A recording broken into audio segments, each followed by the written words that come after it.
Could you describe again what that feeling was, or that pain?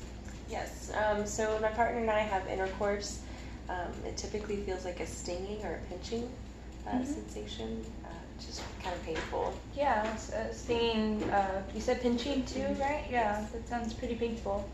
I know I've had clients who experience a similar kind of pain during intercourse, and we offered the use of dilators with them. I don't know if that's something you'd be interested in. Definitely. So with dilators, they're instruments that are used to stretch the vaginal opening just to make it less painful during sex. So how they work in progression. So you'll start off with the smallest one, and then eventually you'll progress into the largest one. And before using dilators, though, I would recommend doing Kegel exercises. And that's just to strengthen the pelvic floor muscle. If you're not too sure like where the pelvic floor is exactly, whenever you use the restroom, just kind of stop the flow of urine and then start again, and then stop it and start it again. And that's like locating the pelvic floor. So for the Kegel exercises, you'll do those 2 to 3 times a day, like 7 to 10 repetitions each. And then after doing those, you'll start with the first dilator.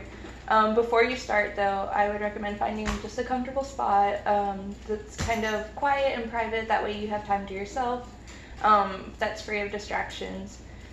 So you'll use the first dilator and you'll apply lubricant to it, and then also to the opening of the vagina. And then you'll go ahead and insert it and leave it in there for 15 minutes. And then while you're doing it, you'll also be doing the Kegel exercises. So again, the 7 to 10 repetitions. And then afterwards too. So with that first dilator, you'll start for 15 minutes on the first day, and then a couple of days from then you'll move up from 15 minutes to 30 minutes, and then from 30 minutes to an hour to 2 hours, and then overnight. And then after the second time you do it overnight with that first dilator, you can go ahead and progress up to the next one, and then you'll do the whole same process again. And then once you move on to the last dilator, the biggest one, you can go ahead and come back and we'll talk with you and your partner. That way we can talk about transitioning from using the dilators to actual penetration during sex. Okay. Okay. Awesome.